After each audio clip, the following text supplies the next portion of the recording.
No dia 31 de outubro, os brasileiros vão eleger o presidente e os governadores de 9 unidades da federação. 18 estados encerraram a disputa pelos governos locais. O resultado que as urnas revelaram, você conhece agora na reportagem de Nathalie Machado.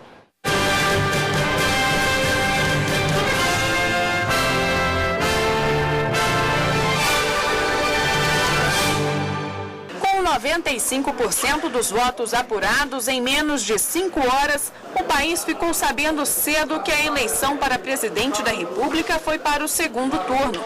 Dilma Rousseff, do PT, e José Serra, do PSDB, vão disputar a preferência do eleitorado no dia 31 de outubro. Os eleitores também vão voltar às urnas para escolher o governador em 9 unidades da federação.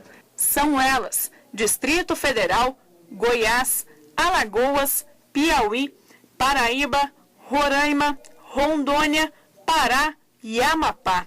Em 18 estados, a eleição foi resolvida no primeiro turno. São Paulo, Rio de Janeiro, Espírito Santo, Minas Gerais, Bahia, Ceará, Maranhão, Rio Grande do Norte, Sergipe, Pernambuco, Santa Catarina, Paraná, Rio Grande do Sul, Tocantins, Mato Grosso do Sul, Mato Grosso, Amazonas e Acre. A apuração no Acre foi mais demorada. A dificuldade em recolher as urnas que estavam em locais onde o acesso é feito por meio de barco e o fuso horário foram os principais motivos do atraso. E somente hoje os eleitores puderam saber o nome do novo governador. O resultado foi apertado e com pouco mais da metade dos votos, Tião Viana, do Partido dos Trabalhadores, foi escolhido pela população. E a Justiça Eleitoral do Espírito Santo se destacou na apuração de votos. Foi a primeira do país a anunciar um governador eleito. O encerramento da votação nesta sessão eleitoral de Vitória, capital do Espírito Santo, aconteceu pontualmente às 5 horas da tarde. Os dados da urna foram recolhidos e levados para a sede do Tribunal Regional Eleitoral do Estado, onde os votos eram computados. O Espírito Santo saiu na frente na corrida pela apuração dos votos. Foi o primeiro estado do país a declarar um governador eleito. Em pouco mais de 2 horas de apuração, 96% dos votos aqui do Espírito Santo foram computados. O nome do novo governador do estado foi conhecido cerca de 1h30 depois da apuração iniciada. O presidente e o corregedor do TRE acompanharam de perto todo o processo.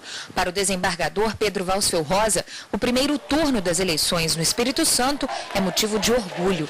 No Espírito Santo todo, 114 ocorrências sem prisão, incluindo boca de urna, transporte de eleitores, propaganda irregular. A cidade esteve calma, a população pôde votar sem ter sido importunada em sua dignidade de eleitor. Isso não é um trabalho do TRE, isso é um trabalho da população capixaba, que está de parabéns. Repressão alguma conseguiria isso.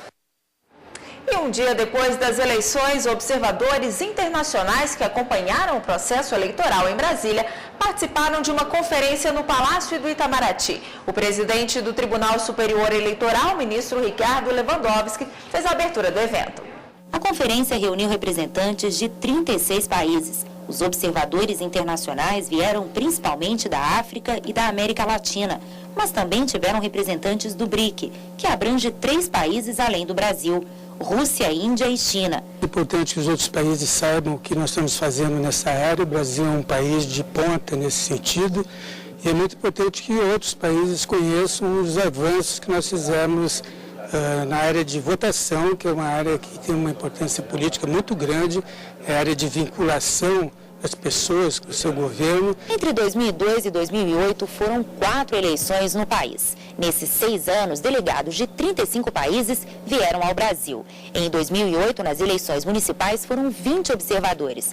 Já este ano, 146 autoridades internacionais vieram acompanhar o processo eleitoral brasileiro. Desse total, 73 pessoas ficaram nos estados e as outras 73 acompanharam tudo daqui de Brasília. No discurso de abertura, o presidente do TSE falou sobre o processo eleitoral do país. O voto eletrônico no Brasil foi criado para inviabilizar fraudes.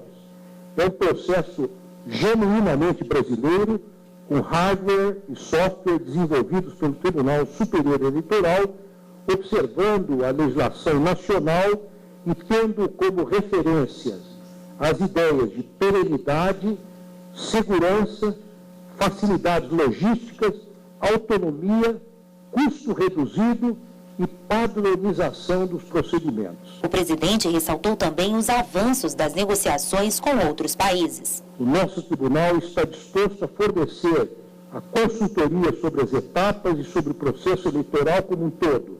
E, evidentemente, queremos também receber a experiência de todos os senhores aqui presentes, que para nós também é muito importante e servirá de aperfeiçoamento do nosso processo. E em entrevista coletiva no Centro de Divulgação do TSE, agora à tarde, o presidente do tribunal, o ministro Ricardo Lewandowski, fez um balanço da participação dos eleitores nas urnas e falou sobre os candidatos que estão com a situação indefinida por causa da lei da ficha limpa. E vamos agora ao TSE, onde o repórter Rimac Souto tem os detalhes. Olá, Rimac, boa noite. Boa noite, Amélia. Praticamente todos os votos já foram computados. Apenas uma urna é que ainda falta a apuração. Esta urna está justamente no estado do Acre.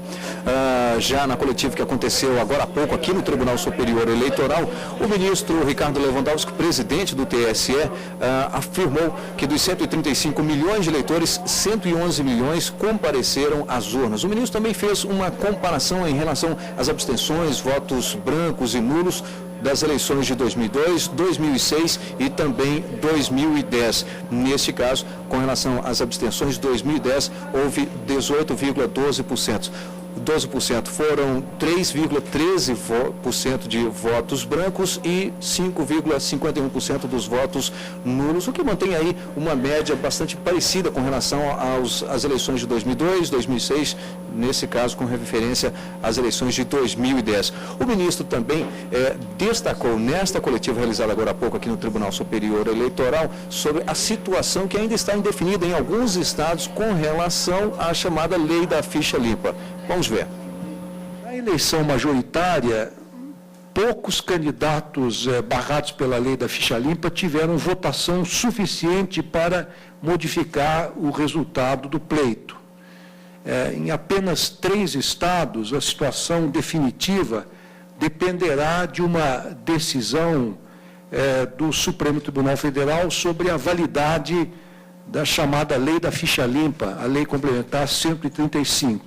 Outra situação diferenciada é a situação do Amapá, em que a eleição para senador pode mudar caso haja uma mudança no entendimento da situação da candidatura de João Capiberibe, que teve 130 mil votos, estaria eleito em segundo lugar. Bom, e no Pará, 57% dos votos para senador foram anulados. A definição vai depender de decisão do STF. Os candidatos barrados pela lei da ficha limpa no estado foram Jader Barbalho, segundo colocado, e Paulo Rocha, que ficou com o terceiro lugar. E quem estava fora do domicílio eleitoral teve que justificar a ausência em qualquer local de votação ou em locais pré-determinados pelos tribunais regionais eleitorais. Quase 136 milhões de eleitores para escolher os novos representantes do país. Em Brasília, nos principais locais de votação, o movimento foi tranquilo. Para evitar filas, quem esqueceu de levar a colinha pôde contar com listas com o número e o nome dos candidatos espalhadas pelas sessões eleitorais. O trabalho está sendo bem organizado pelo TRE e nós vamos fazer o objetivo maior da nação, que é cumprir com nossa obrigação de votar. Bom, urna eletrônica eu já tenho conhecimento, essa é a terceira vez que eu voto e já pesquisei bastante sobre os candidatos, né? E a expectativa é de um Brasil melhor para a gente, né? Esta bancária aproveitou a conexão entre um voo e outro para justificar o não comparecimento às urnas. Apesar de estar de férias, ela lamenta não poder exercer seu direito de cidadania. Eu gostaria de estar votando, não justificando hoje, mas infelizmente não vai ser possível. Só em Brasília foram disponibilizados 34 postos para as justificativas. Uma boa opção para Márcio, que não vota há 10 anos. Em função de estar sempre viajando a trabalho, diferentes estados, né? E muitas vezes a programação de viagem chegava em cima da hora, então eu acabei justificando e algumas vezes não consegui nem justificar e pagando até multa. Quem não compareceu às urnas no domingo tem 60 dias para justificar a ausência. Para ficar em dia com a Justiça Eleitoral, basta procurar qualquer cartório eleitoral, preencher o formulário e informar o motivo da falta. E quem está no exterior também deve ficar atento. É que, nesse caso, o eleitor tem 30 dias a contar do desembarque em solo brasileiro para justificar a ausência às urnas. O formulário pode ser retirado gratuitamente nos cartórios eleitorais ou nas páginas dos tribunais regionais e do TSE na internet. O eleitor deve informar o nome, data de nascimento, filiação, número do título e o endereço atual. É importante que os dados estejam corretos para que a justificativa seja validada. O eleitor que não votou no primeiro turno pode votar no segundo, mas precisa justificar a ausência do primeiro turno para ficar em dia com a Justiça Eleitoral. É bom lembrar que quem não vota nem justifica a ausência por 3 vezes consecutivas pode ficar sem o título. E sem o documento, o eleitor fica impedido de se inscrever em concurso público ou tomar posse, tirar passaporte ou carteira de identidade, entre outras punições.